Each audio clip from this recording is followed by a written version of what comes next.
दोस्तों जरा आप सोचिए कि जब आप रात को सोते हैं तो मुंबई के अपने कमरे में सोते हैं, लेकिन जब सुबह जागते हैं तो मुंबई में नहीं बल्कि आप अपने गांव पटना में अपने पुराने कमरे में होते हैं। और तो और जिससे आप प्यार करते हैं, अपना इमोशन शेयर करते हैं, आपको पता चलता है कि वो असल में इंसान है ही नहीं। सोचिए आपकी उस समय क्या हालत होगा। लेकिन कुछ ऐसा ही हुआ था अभिषेक के साथ।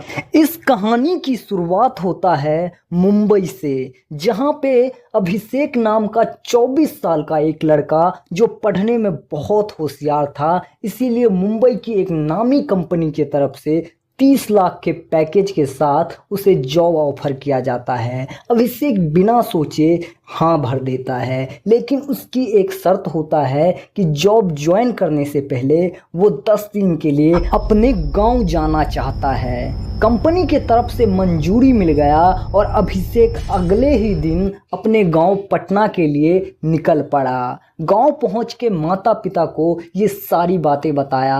माता पिता बहुत खुश थे, घर में पूरी तरीके से खुशी का माहौल था। रात होता है, खाना खा करके अभिषेक अपने पुराने कमरे में सोने चला जाता है। सुबह देर से उठता है, लेकिन जब वो अंगड़ाई लेते हुए रूम से बाहर आता है तो देखता है सामने वाली बिल्डिंग के तीसरी मंजिल पे एक बहुत ही खूबसूरत लड़की अपनी बाल सुखा रही है और अभिषेक को देख करके हल्की हल्की मुस्कुरा रही है। अभिषेक कुछ सोच ही पाता कि तभी पिताजी नीचे से आवाज़ दिया और अभिषेक वहाँ से चला गया। फिर दिन बीतता है, रात हुआ, फिर से अभिषेक अपने कमरे में सोने चला जाता है। लेकिन जब अगले दिन उठता है तो फिर से वो लड़की उसी खिड़की में अपनी बाल सुखा रही थी और अभिषेक को देखकर मुस्कुरा रही थी।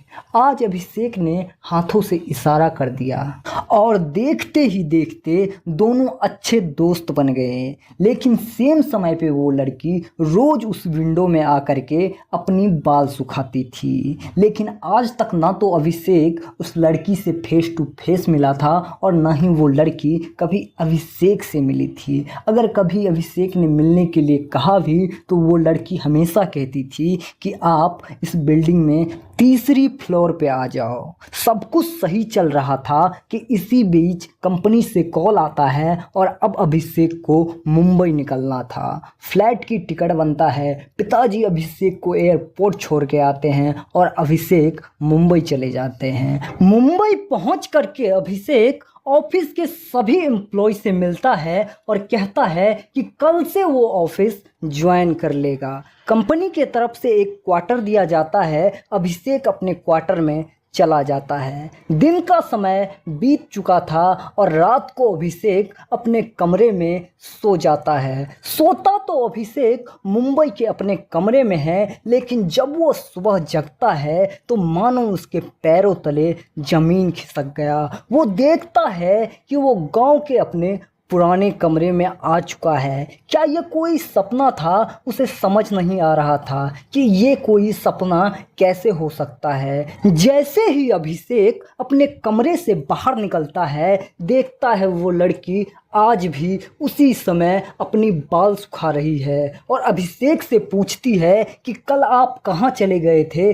दिख नहीं रहे थे। तभी अभिषेक के पिताजी आवाज़ देता है और कहता है, तुम यहाँ कैसे आ गए? मैं तो तुझे कल एयरपोर्ट छोड़ के आया था ना, तुम मुंबई नहीं गया और यहाँ आया तो हमें बताया क्यों नहीं? लेकिन अभिषेक जब अपनी कहानी बताता है, उसके पापा को लगता है कि ये कोई मजाक कर रहा है, शायद इसे मुंबई में मन नहीं लगता और ये गांव ही रहना चाहता है। तभी अभिषेक कहता है कि पापा जी मेरी दूसरी टिकट बनवाओ, मैं किसी भी हाल में मुंबई जाऊंगा। आज मेरा ऑफिस ज्वाइन करने का समय था, आज का टाइम तो बीत चुका है, लेकिन कल मैं किसी हाल में ऑफिस जाऊंगा। पिता सोचता है अगर बेटा कह रहा है तो फिर से बनवा देते हैं। फिर से प्लेन का टिकट बनता है, अभिषेक मुंबई जाता है और फिर से वही कहानी। रात को अभिषेक सोता है और जब जगता है तो देखता है कि फिर से वो अपने गांव के पुराने कमरे में आ चुका है।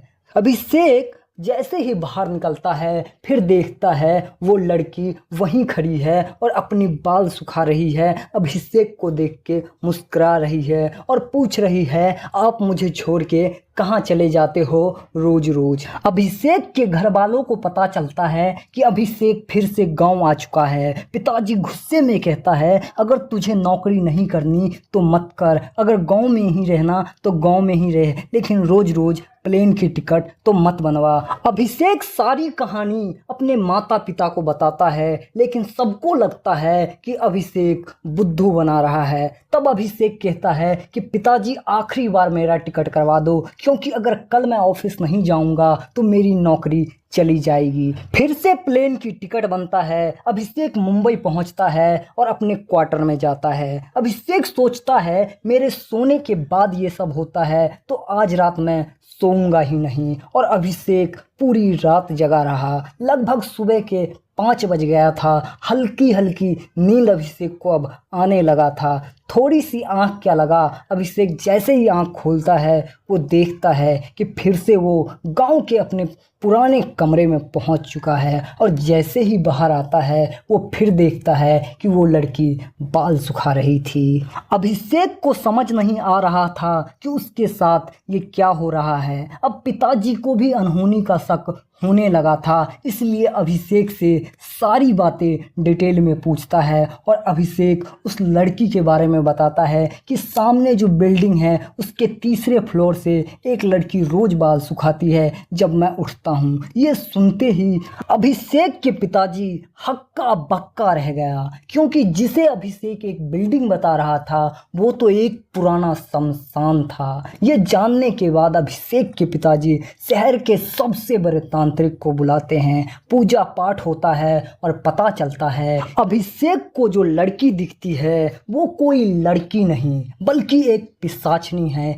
इतनी खतरनाक पिशाचनी जिसे कोई नहीं रोक सकता है। तांत्रिक कहता है अपनी जान बचाना चाहते हो तो अभिषेक को अपनी हालत में छोड़ करके सब यहाँ से चले जाओ। अभिषेक के पिताजी गिड़गिड़ाने लगते हैं। तांत्रिक का पैर पकड़ लेता है। तब तांत्रिक कहता है इस पिशाचनी को रोकना किसी की बस की बात नहीं है, वो किसी भी हाल में अभिषेक का जान ले करके ही मानेगी।